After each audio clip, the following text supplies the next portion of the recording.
My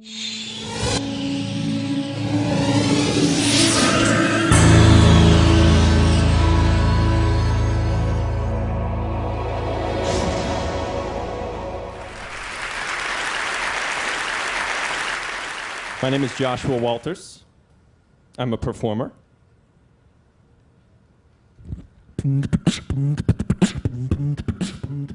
Whoop.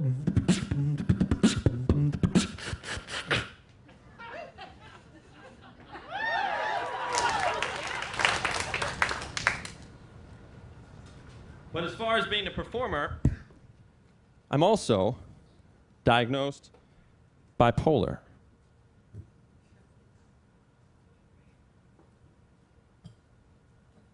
I reframe that as a positive because the crazier I get on stage, the more entertaining I become. When I was 16 in San Francisco, I had my breakthrough manic episode in which I thought I was Jesus Christ. Maybe you thought that was, scary, but actually, there's no amount of drugs you can take that can get you as high as if you think you're Jesus Christ. I was sent to a place, a psych ward. And in the psych ward, everyone is doing their own one-man show.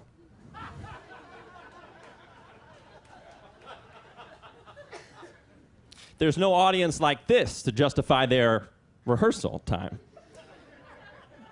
They're just practicing. One day they'll get here.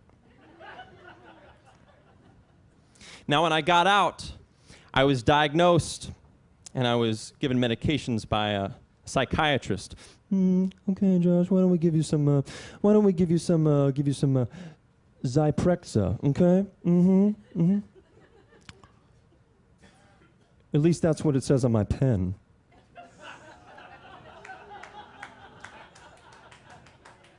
Some of you are in the field, I can see. I can feel your noise.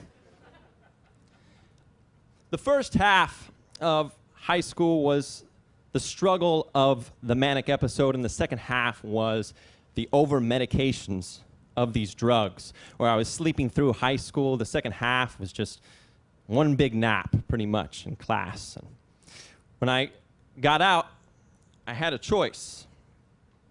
I could either deny my mental illness or embrace my mental skillness.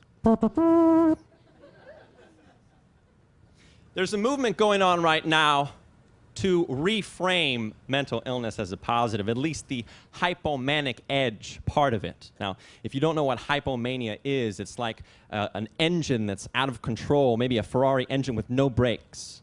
Many of the speakers here, many of you in the audience, have that creative edge, if you know what I'm talking about. You're driven to do something that everyone has told you is impossible. And there's a book, John Gardner wrote this book called The Hypomanic Edge, in which Christopher Columbus and Ted Turner and Steve Jobs and all these business minds have this edge to compete. A different book was written not too long ago in the mid-90s called Touch with Fire by K. Redfield Jamison, in which it was looked at in a creative sense, in which Mozart and Beethoven and Van Gogh all had this manic depression that they were suffering with. Some of them committed suicide. So it wasn't all the good side of the illness. Now, recently, there's been development in this field, and there was an article written in the New York Times, September 2010, that stated, it's just manic enough. Just be manic enough, in which investors were looking for entrepreneurs that had this kind of spectrum. If you know what I'm talking about. Not maybe full bipolar, but they were in the bipolar spectrum. Where on one side, maybe you think you're Jesus. And on the other side, maybe they just make you a lot of money. Your call, your call. And everyone's somewhere in the middle. Everyone's somewhere in the middle. So maybe, you know, there's no such thing as crazy. And being diagnosed with a mental illness doesn't mean you're crazy, but maybe it just means you're more sensitive to what most people can't see or feel. Maybe. No one's really crazy, but everyone is just a little bit mad.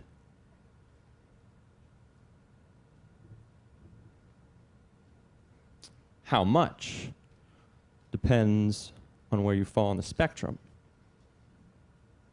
How much depends on how lucky you are.